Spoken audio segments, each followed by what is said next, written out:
नमस्कार, आप देख रहे हैं इंडिया डेली। आपके साथ मैं हूं किरण। मोदी लहर को क्या रोक पाएंगी ममता बनर्जी, ये अब के वक्त में सवाल हो रहा है, क्योंकि बिहार में एनडीए की धमाकेदार जीत हुई है और अब बंगाल पर टिकी है बीजेपी की निगाहें। तो क्या ममता दीदी रोकेंगी मोदी का ये विजय रथ?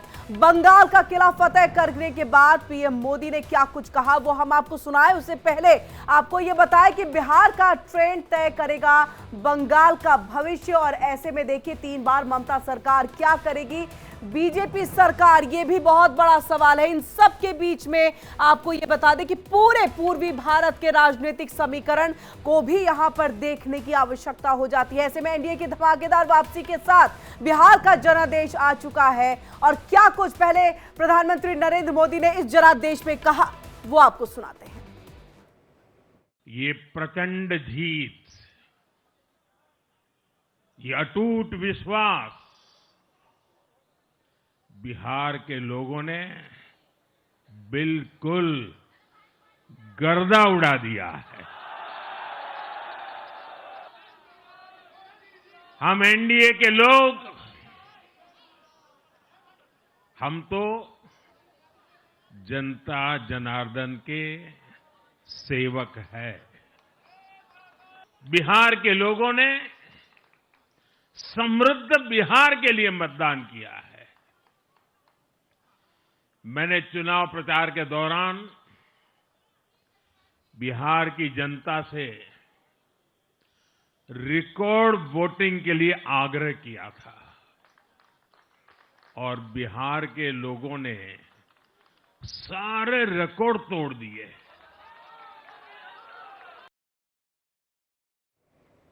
तो देखिए यहां पर सारे रिकॉर्ड तोड़ दिए गए हैं। ये कहना है यहां पर प्रधानमंत्री नरेंद्र मोदी का। उन्होंने कहा कि मैंने आग्रह किया था कि जो है सारे रिकॉर्ड तोड़ दीजिएगा, और उसी आग्रह को यहाँ पर अपने सिर माथे पर जो है वो लिया है बिहार की जनता ने। अब ऐसे में आपको ये हम बताएं कि क्या कुछ जो है वो बंगाल का समीकरण है, क्योंकि अब बंगाल की तरफ आगे बढ़ना है, इसको लेकर के भी प्रधानमंत्री ने बड़ी बात कही। लेकिन सबके बीच में आपको बता दें कि पार्टी के हौसलों को एक नई हवा मिली है, तो वहीं दूसरी तरफ नजरें टिक गई हैं बंगाल के ऊपर में, जहां तीसरी बार सत्ता पर तृणमूल कांग्रेस है, मजबूत जमीनी संगठन है, बंगालियत की पहचान की राजनीति के साथ है। ऐसे में तृणमूल कांग्रेस ने एक अलग सा मॉडल जो है वो बंगाल के अंदर में खड़ा कर रखा है। अब ऐसे में समझिए कि पहले बिहार की जीत को लेकर के 3 बड़े सवाल कौन कौन से हैं, फिर उसके बाद हम बताते हैं कि बंगाल को लेकर के क्या कुछ कहा प्रधानमंत्री ने। पहला सवाल कि क्या तेजस्वी का अति आत्मविश्वास ही महागठबंधन को ले डूबा है? आरजेडी और कांग्रेस का एक दूसरे को सीटों पर उम्मीदवार उतारना, क्या ये एक बड़ी वजह है हार के पीछे, या कांग्रेस के अंदरूनी कलह और देरी से टिकट वितरण बना नुकसान की वजह? ये तमाम चीजें ऐसे सवाल है जो अब हर किसी के जहन में है। उससे पहले प्रधानमंत्री नरेंद्र मोदी ने क्या कुछ कहा वो भी हम आपको सुनाते हैं। और ऐसे में आपको बता दें बिहार की ये जीत बीजेपी को ईस्टर्न इन्फ्लुएंस बढ़ाने पर क्या मौका देगी, ये भी एक सवाल है। यहाँ पर दीदी का क्या बंगाल मॉडल इस उभरती हुई लहर को रोक देगा? ये कई तरह के अहम सवाल है। पहले क्या कुछ कहा प्रधानमंत्री ने वो आपको सुनाते हैं। बिहार के चुनाव में जब मैं जंगल राज की बात करता था, कट्टा सरकार की बात करता था, तो आरजेडी के लोग कभी विरोध नहीं करते थे, लेकिन कांग्रेस वालों को बहुत चुभता था, और बहुत मोदी क्या बोल रहे हैं, ऐसा क्या बोल रहे हैं। लेकिन आज मैं फिर कहना चाहता हूं, मैं कहूंगा अब वापस नहीं आएगी कट्टा सरकार, अब वापस नहीं आएगी, अब वापस नहीं आएगी, अब वापस नहीं आएगी। तो सुना आपने, ये कल जब मुख्यालय पहुंचे थे प्रधानमंत्री, तब उन्होंने इस बात का जिक्र किया था कि अब वापस वो सरकार नहीं आएगी, या वो पार्टी जो है सत्ता में नहीं आएगी, कट्टा वाली सरकार चली गई। तमाम यहां पर हमले करते हुए जो है वो प्रधानमंत्री दिखाई दिए। इन सब के बीच में हमारी जो है इसी मुद्दे पर बहस होगी, बातचीत का दौर चढ़ेगा, एक बड़ा पैनल हमारे साथ जुड़ेगा। बिहार का क्या ट्रेंड बंगाल का भविष्य तय करेगा, ये भी एक सवाल यहां पर उठ रहा है, या फिर दोनों राज्यों की राजनीति बिल्कुल अलग अलग रास्तों पर चल रही है, क्योंकि बहुत कुछ है जो फैक्टर्स अलग हो जाते हैं। ऐसे में पहले बिहार की जीत पर क्या पीएम ने कहा था वो तो हमने आपको सुनाया। इन सब के बीच में देखिए उन्होंने इस बात का जिक्र किया जिससे यह अंदेशा लग रहा है कि बिहार के बाद अब बंगाल की बारी है। उन्होंने कहा जो गंगा बिहार से यहां से बहती है वो बंगाल की तरफ जाती है, और यही जो बात जैसे ही प्रधानमंत्री ने कही है उसके बाद यह अंदेशा लग गया कि अब बंगाल की बारी, 2026 में वहां चुनाव होना है। और इन सब के बीच में बिहार में एनडीए की जीत बहुत ही जोरदार रही है। और समझिए कि बंगाल में अगर बीजेपी के कार्यकर्ता है तो ये जीत उनके लिए कितनी महत्वपूर्ण थी, क्योंकि बंगाल की भी सरजमी में अगर ये देखा जाए तो कहीं ना कहीं एक तरह से दबदबा था टीएमसी के कार्यकर्ताओं का। अब ऐसे में देखिए वो किला कैसे फतह किया जाएगा, ये भी प्रधानमंत्री जो है उसका एक लबोलुबाव स्थिति को समझाते हुए देखिए बंगाल में तृणमूल कांग्रेस की जो सरकार है काफी लंबे वक्त से 3 बार का कार्यकाल टीएमसी का, ममता बनर्जी मुख्यमंत्री रही। 2021 में टीएमसी ने लगभग 213 से 215 सीटें जीत करके एक शानदार वहां पर जो है टीएमसी का प्रदर्शन रहा था। और अगर हम वोट शेयर की बात कर ले 48% वोट शेयर टीएमसी का रहा, 38 पर बीजेपी थी। ऐसे अगर वोट शेयर में कहे तो बहुत ज्यादा डिफरेंसेस नहीं है, उसको पाया जा सकता है, लेकिन ये पाने के लिए भी स्ट्रैटेजी तैयार करने की जरूरत है। बंगाल की राजनीति की पहचान बंगालियत से गहराई से जुड़ी हुई है, इसलिए वहां के जो स्थानीय लोग हैं, निवासी हैं, वो कहीं ना कहीं ममता बनर्जी को दीदी कहते हैं, तो दीदी वाली भूमिका भी वो निभाती हैं और उनका साथ देते हुए भी वो दिखाई देते हैं हर चुनाव के अंतर्गत। और स्थानीय संगठन का बड़ा ताना बाना जो है टीएमसी के साथ वहां पर जो है वो जुड़ा हुआ है। इन सब के बीच में देखिए जमीनी स्तर पर ममता की जो टीएमसी का संगठन है वो बहुत मजबूत है यहां पर, और उस जमीन से उस जड़ को हिलाना क्या बीजेपी इसको कामयाब कर पाएगी, ये अपने आप में बड़ा सवाल। ये संगठन सिर्फ चुनावी मशीन नहीं बल्कि एक तरह से पहचान है वहां की संस्कृति की, वहां की परंपरा की, क्योंकि इस लेवल तक मुख्यमंत्री ममता बनर्जी ने जो है वो यहां पर एक तरह से अपनी जड़ को जमा लिया है। इन सब के बीच में देखिए कि बंगाल का किला कैसे फतह करेंगे पीएम मोदी, ये तो हम आपको बता ही रहे, लगातार जानकारी भी दे रहे हैं। इन सब के बीच में अब बंगाल में किस तरह का जो है मॉडल चल रहा है वो भी हम आपको बता दें। तो देखिए बंगाल का मॉडल क्या कुछ है। ममता दीदी ने बंगाल में खड़ा किया एक अलग मॉडल। जैसे ही वाम मोर्चा से वो जीतती हैं, यानी कि सत्ता में काबिज होती है, उसके बाद उनको हिला पाना यहां पर मुश्किल है। बिहार की जीत बीजेपी को ईस्टर्न इन्फ्लुएंस बढ़ाने का मौका देगी, क्या ये भी एक सवाल यहां पर उठ रहा है। या दीदी का बंगाल मॉडल, इस उभरती हुई जो लहर, जो हम मोदी की लहर की बात कर रहे हैं, उसका जिक्र कर रहे हैं, क्या उसको यहां पर रोक पाने में कामयाब होंगे। बिहार में चला MY का फैक्टर, यानी कि महिला युवा का फैक्टर, क्या बंगाल में भी मोदी और शाह का फैक्टर काम कर पाएगा, और जो MY समीकरण लेकर के यहां पर मोदी शाह चलेंगे वो वहां पर दिखाई देगा। क्या बिहार का ट्रेंड बंगाल का भविष्य तय करेगा, ये कई बड़े सवाल है। लेकिन उससे पहले क्या कहा था गंगा नदी को लेकर के, क्या कहा था बंगाल को लेकर के प्रधानमंत्री नरेंद्र मोदी ने, वो आपको सुनाते हैं, उसके बाद चर्चा की शुरुआत करेंगे। गंगा जी यहां बिहार से बहते हुए ही बंगाल तक पहुंचती है।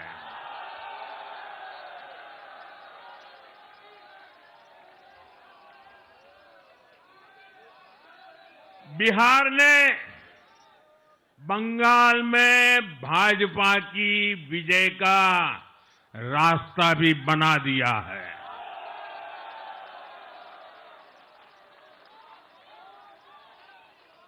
मैं बंगाल के भाइयों बहनों को भी आश्वस्त करता हूं, अब भाजपा आपके साथ मिलकर पश्चिम बंगाल से भी जंगल राज को उखाड़ फेंकेगी।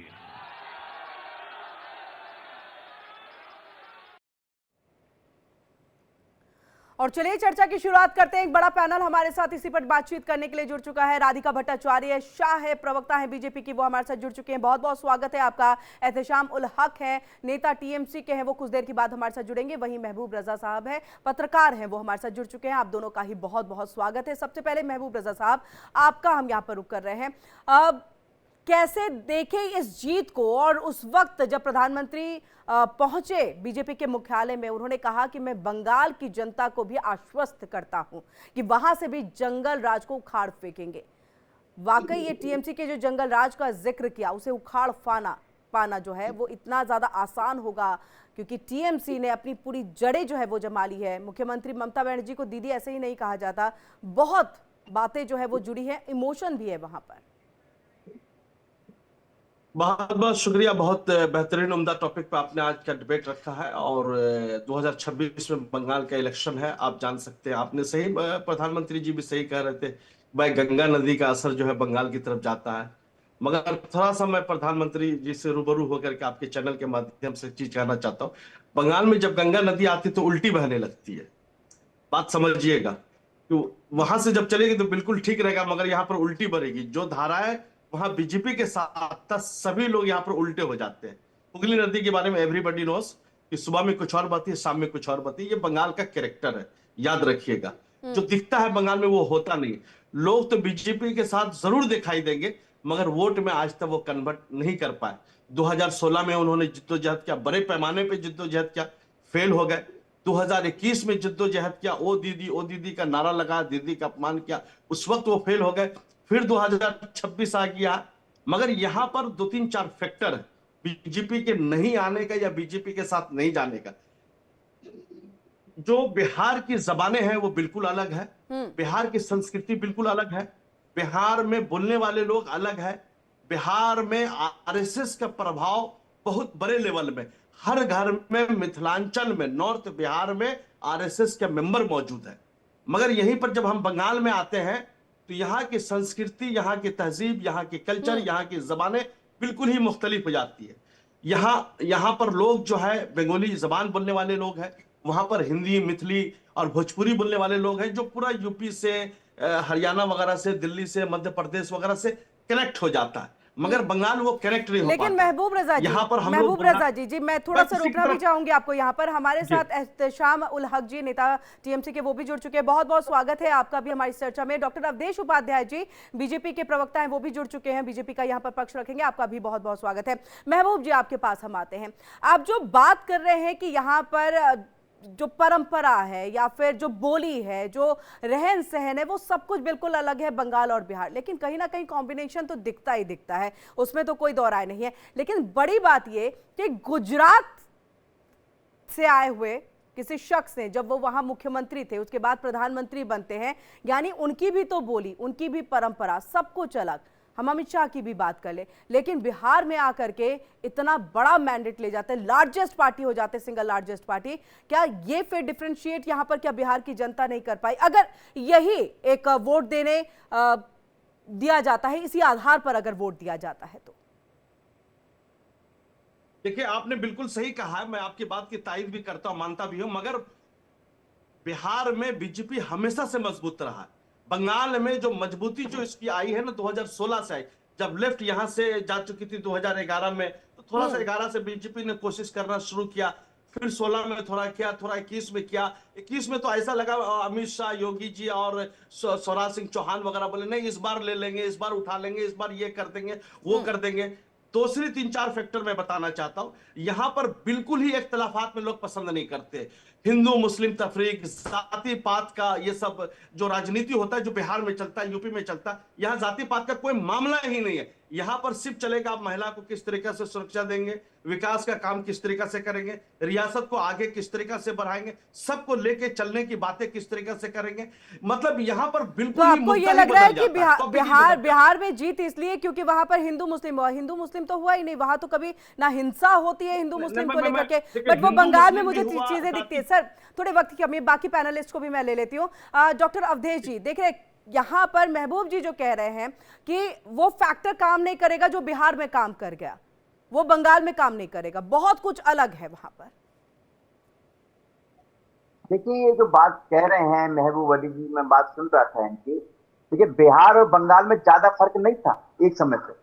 जो बिहार में जंगल राज था, जिस तरह से बिहार में लूटपाट थी, जिस तरह से बिहार में गुंडा राज था, लालू प्रसाद यादव का, जिस तरह से बिहार में एक तरह से उठाईगिरी चलती थी, उसी तरह से जो जंगल राज है वो बंगाल में है, ममता जी के राज में। सब देख रहे हैं ममता जी के राज में किस तरह से हिंदू समाज को प्रताड़ित किया जाता है, किस तरह से हिंदुत्व के ऊपर जो सवाल उठाए जाते हैं, किस तरह से जय श्री राम बोलने वालों के खिलाफ जो है कार्रवाई की जाती है। सब जानते हैं किस तरह से बंगाल में किया जा रहा है। जिस तरह से बिहार की जनता ने प्रधानमंत्री नरेंद्र मोदी जी को आशीर्वाद दिया है, उसी तरह से बंगाल में भी आने वाले चुनाव में बंगाल की जनता अपने प्रधानमंत्री के साथ, प्रधानमंत्री जी को आशीर्वाद देगी, प्रधानमंत्री जी के साथ है।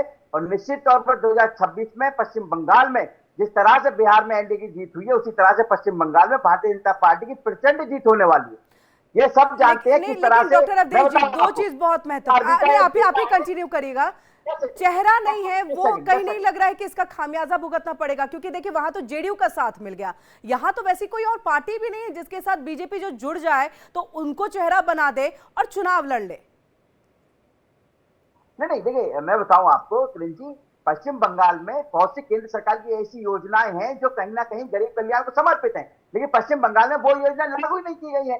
चाहे आप देखिए प्रधानमंत्री आवास योजना की बात कर लीजिए, आप चाहे आप शौचालय की बात कर लीजिए, चाहे आप किसान सम्मान निधि की बात कर लीजिए, चाहे आप और भी बहुत सारी गरीब कल्याण योजनाएं हैं जो पश्चिम बंगाल में ममता बनर्जी ने लागू नहीं की है। जिससे किसका नुकसान है? ममता बनर्जी का नुकसान नहीं है, उससे नुकसान है बंगाल में रहने वाले गरीब लोगों का, जिनके पास ना मकान है और ना ही उनके ना ही उनको किसान सम्मान निधि मिल रही है। ये कहीं ना कहीं बंगाल की जनता जानती है। बंगाल की जनता को पूरी तरह से अपने देश के प्रधानमंत्री नरेंद्र मोदी जी पर विश्वास है कि अगर वो बीजेपी की सरकार लाते हैं तो उनको वो सब सुविधाएं मिलेंगी जो अभी वहां नहीं है पश्चिम बंगाल में। ये दिल्ली में जो चीजें देता है, एनसीआरबी का डेटा है, आप देखिएगा 34,000 से ज्यादा महिलाओं के खिलाफ अपराध किए जा चुके हैं पश्चिम बंगाल में। बिल्कुल दर्ज है। मुझे लग रहा है इस पे महबूब जी मैं आऊंगी आपके पास, उससे पहले मैं एहतशाम जी जी सर एहतशाम जी के पास जाऊंगी, लेकिन महबूब जी इस बात को समझिएगा, 25 साल के बाद दिल्ली में वापसी अगर बीजेपी की होती है तो ये नहीं कहा जा सकता कि बंगाल में नहीं हो पाएगी। इसके पीछे जो फैक्टर्स है वो उन्होंने काउंट भी करा दिया, कई सारी योजनाएं जो लागू नहीं की गई हैं। एहतशाम जी आपके पास रुक करते हुए, सबसे पहले ये जो गंगा नदी का जिक्र प्रधानमंत्री ने किया उस पर आपका रिएक्शन हम चाहेंगे, प्रतिक्रिया चाहेंगे। इसके साथ साथ जिस टाटा के विरोध के सहारे ममता बनर्जी सत्ता पर आई और अब तक वो काबिज है, इसी टाटा का सहारा तो शुभेंदु अधिकारी भी अब लेते हुए दिखाई दे रहे हैं, बीजेपी भी दिखाई दे रही है। उनकी तरफ से बयान भी आ गया कि अगर सत्ता में परिवर्तन हुआ हम टाटा की कंपनी यहां पर लगाएंगे जिससे आपको रोजगार मिलेगा। सबसे पहले नमस्कार, जितने भी पैनलिस्ट हमारे दोस्त महबूब रजा साहब बैठे हुए और डॉक्टर हमारे अवधेश जी है, और खासकर आपको बहुत अच्छे विषय पर समझ लिए कि ये डिबेट हो रहा है। लेकिन मैं थोड़ा हट के कहूंगा, अभी जो अवधेश जी कह रहे हैं कि बिहार में जंगल राज था, उन्होंने अभी आपके चैनल में लाइव है और वो कहे हैं कि सभी के बीच में बिहार में जंगल राज था, वो एक्सेप्ट कर रहे हैं।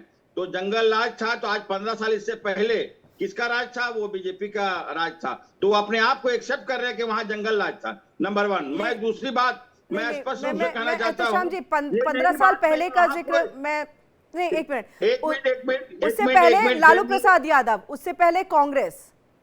एक मिनट किरण जी, हमने बात सुन लिया है, लेकिन मेरी बात सुनिए, सभी को मौका दिया। नहीं, बिल्कुल एहतशाम जी आप ही का वक्त है, बोलिए। आप हमको बराबरी का मौका दिए। मैं जब बीच में सुन रहा था, मैं कहीं भी इंटरप्ट नहीं कर रहा था, मेरी बात कृपया ध्यानपूर्वक सुन। तो मेरे मित्र जो है डॉक्टर अवधेश जी कहे हैं कि जंगल राज था, नंबर 1 मैं उसका आपको रिप्लाई दे दिया हूँ। नंबर 2, ये कोई नई बात नहीं, वो जीत गए वहां से, वहां तो उन्हीं की सरकार थी। ये कोई बहुत बड़ी शोरगुल मनाने वाली बात नहीं है। हाँ, अब रहा उनकी सीट बढ़ी है, अब वो कैसे सीट बढ़ी है वो पूरा देश देख रहा है, नंबर 2। नंबर 3, अब हमारे मोदी जी ने कहा कि गंगा वहां से चलते हुए पश्चिम बंगाल में आती है। वाकई में गंगा बहते हुए पश्चिम बंगाल में आई। मेरी महबूब रजा साहब ने एक बात कहा, मैं उनके बात को रिपीट करते हुए थोड़ा सा मैं आगे बढ़ूंगा। देखिए यहाँ वाकई में गंगा जो है ज्वार और भाटा के नाम में सुबह इस साइड में बैठता है, शाम में इस साइड में बहती है, तो ये स्पष्ट है। अब वो बहते हुए गंगा सागर ये समुद्र में जाकर के मिल जाता है। तो यहाँ मोदी जी कोई फैक्ट नहीं होगा, मोदी जी का कोई लहर नहीं होगा। ये अगर सच्चाई के रोशनी में अगर आइए तो हम समझते हैं ये हमारे जो ज्ञानेश कुमार के जो हमारे मुख्य चुनाव आयुक्त हैं उनके समझ लिए मेहरबानी से इस पे भी हम महबूब जी से जो है एक रिएक्शन लेंगे। डॉक्टर अवधेश जी आपकी बात पे एहतशाम जी कुछ कहना चाह रहे हैं। डॉक्टर अवधेश जी। किरण जी मैं तो ये कहना चाह रहा हूँ, एहतशाम जी ने कह रहे थे कि अवधेश जी ने बात कह दी जंगल राज था। अरे भाई आप देखिए ना, जब आरजेडी का शासन काल था बिहार में, उस समय बिहार में होटल 5 बजे के बाद नहीं मिलते थे। इसको कहते हैं जंगल राज। बिहार की जनता खुले में सांस लेने से डरती थी उस समय। जब से एनडीए की सरकार बिहार में आई है, आज होटल 24 घंटे खुलते, कभी भी जाकर आप होटल रूम ले सकते हैं। बिहार की जनता खुले में सांस ले रही है। जहां आरजेडी शासनकाल में 700 थाने हुआ करते थे, पुलिस थाने। आज उन्हीं थानों की संख्या दोगुनी हो चुकी है बिहार में। ये एनडीए सरकार की देन है। और जो पुलिस कर्मी 40,000 हुआ करते थे आरजेडी में, उनकी संख्या 3 लाख से ऊपर है। ये विकास किया है एनडीए सरकार ने बिहार में। तेरे जंगल राज तो पता तो कीजिए मेरे भाई, मैं बोल कर रहा हूँ। ठीक है एहतेशाम जी, इस बात को, क्योंकि आप कह रहे हैं कि वहां पर उन्हीं की सरकार थी, लेकिन एक एंटी इनकम्बेंसी का भी फैक्टर दिखता है, जिसकी तर्ज पर जो है लगातार महागठबंधन कह रहे थे कि हम जीत जाएंगे। एंटी इनकम्बेंसी फैक्टर है, लोग नाराज है। आप कह रहे हैं मामूली सी जीत हुई है, मतलब 200 के ऊपर ले जाना अपने आप में बिहार के अंदर में बड़ी बात है, और सिंगल लार्जेस्ट पार्टी बनना बीजेपी का, यह भी अपने आप में बड़ी बात है, जहां अगर हम पहले देख ले तो कोई जनाधार उतना बिहार के अंदर में नहीं था बीजेपी का। एहतेशाम जी देखिए किरण जी, मुझे 2 मिनट कृपया समय दीजिएगा। मैं 2 मिनट में पूरी बात को अपने विस्तार तौर पर रखूंगा कि बिहार में टोटल मतदाता की संख्या 7 करोड़ 42 लाख है, और हमारे जो इलेक्शन कमीशन ऑफ इंडिया का जो एवरेज आया है कि 66 से 67% बिहार में पोलिंग हुई है, और टोटल जो पोलिंग हुई है 2 चरण में 7 करोड़ 45 लाख की वोटिंग हुई है। तो ये सलिया निशान है।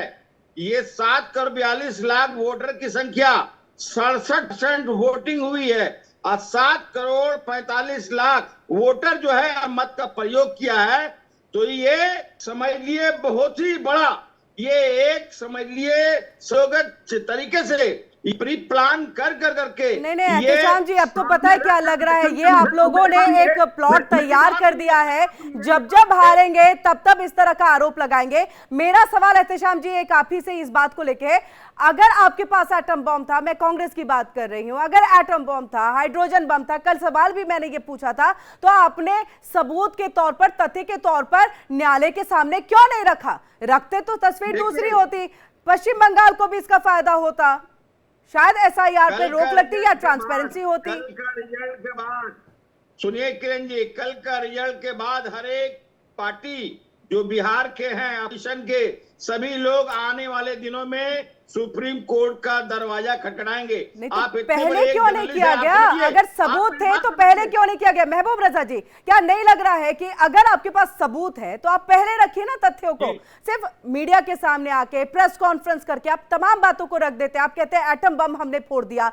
सबूत जब मांगे जाते हैं न्यायालय पे जाइए, आप जाकर के दीजिए, हो सकता है रोक लग जाए, हो सकता है आपके पक्ष में चीजें आ जाए। हुआ भी आधार कार्ड को लेकर के, लेकिन जब हार जाते हैं तो वही ठीकरा फोड़ते हैं। कब तक रोना रोएंगे ऐसे? देखिए मोहतरमा, आपने बहुत अच्छी बात कही है, मगर मैं फिर एक चीज कहना चाहता हूं। जो मैंने इलेक्शन के रिजल्ट्स को देखा और इलेक्शन के पहले का माहौल देखा, बाद का भी माहौल देख रहा हूं, तो एक चीज समझ में आया कि पूरे रिजल्ट के ऊपर एसआईआर का असर था। और ये हिंदुस्तान की पहली रियासत थी जहां पर एसआईआर का अमल किया गया, और अपोजिशन को समझते समझते में इलेक्शन खत्म हो गया। ये क्या हुआ? सर प्लीज मतलब ये एक्सक्यूज वाली चीजें मत दीजिए कि समझते समझते चीजें खत्म हो गई। मतलब एटम बम, हाइड्रोजन बम, और ऐसा नहीं है कि आपने फोड़ा नहीं, आपने ब्राजील की मॉडल को आप लेकर के आ गए। आपने, मैं कह रही हूं, मैं ये तथ्यों को गलत भी नहीं बता रही हूं, क्योंकि ये मेरा काम नहीं है। मेरा ये कहना है कि अगर आपके पास इतने पुख्ता सबूत थे, अगर आप प्रेस कॉन्फ्रेंस करके रख सकते थे, आप न्यायालय में भी रखते ना कि देखिए एसआईआर का किस तरह से दुरुपयोग हो रहा है, देखिए किस तरह से फर्जी वोटिंग हो रही है। मैं बता रहा हूं, कांग्रेस पार्टी भी समझिए कि सुप्रीम कोर्ट गई है। ममता बनर्जी साहिबा भी एसआईआर को लेकर के, कल्याण बनर्जी साहब वहां पर गए हैं, और बहुत सारी बातें भी हो रही है। बोले 2002 का वोटर लिस्ट को जो बुनियाद बनाया जा रहा है, 2008 का क्यों नहीं, ये तो बहुत सारी बातें चल रही है। सुप्रीम कोर्ट में मामला दर्ज है ऑलरेडी। किसको लेकर? कहां दर्ज है सर? सर क्या बात है महबूब जी, क्या बात करें, कहां दर्ज है?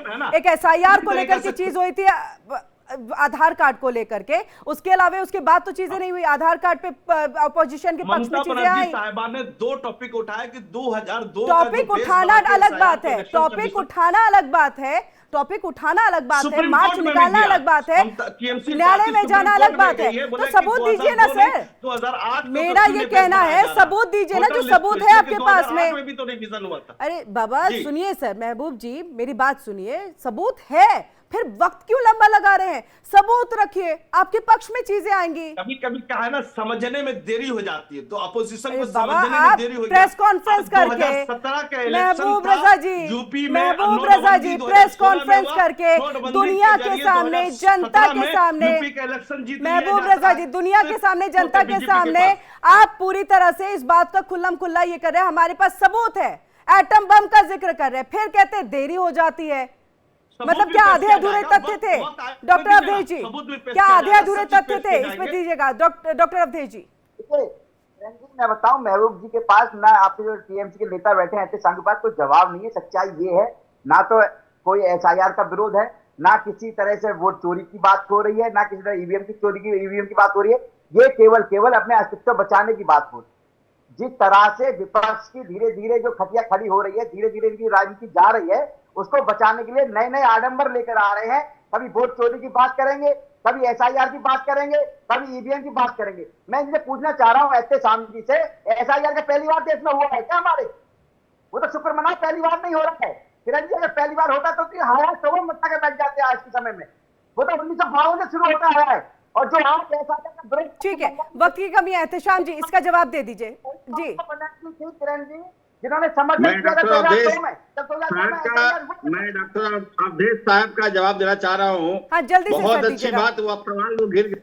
उन्होंने कहा 52 से एसआर हो रहा, मैं भी कह रहा हूँ भारत टोटल 8 एसआईआर, लेकिन शांतिपूर्वक को समझ नहीं सका कि एसआईआर, लेकिन इस बार जो एसआईआर हो रहा है, ये देश नहीं पूरा समझ ले दुनिया, भारत में जो एसआईआर हो रहा है उसका डबल बज रहा है। ये क्या तरीका है? एसआईआर एक बहाना है, एक्चुअली में इनको जो है जो सबका जो माइनॉरिटी है, चलिए देखना है कि ये एसआईआर का असर क्या अभी भी बंगाल में देखने को मिलेगा, क्योंकि बिहार में तो असर दिखा नहीं यहाँ पर, और बम पर वोटिंग हुई थी। बहुत बहुत शुक्रिया आप सभी का हमारे साथ यहाँ पर जुड़ने के लिए और ये महत्वपूर्ण टॉपिक पर बातचीत यहाँ पर करने के लिए। फिलहाल रुकेंगे यहाँ पर एक छोटे से ब्रेक के लिए। इंडिया डेली अब आपके स्मार्ट टीवी पर भी मौजूद है, इंडिया डेली 24/7। अब आप इन सभी प्लेटफॉर्म्स पर लाइव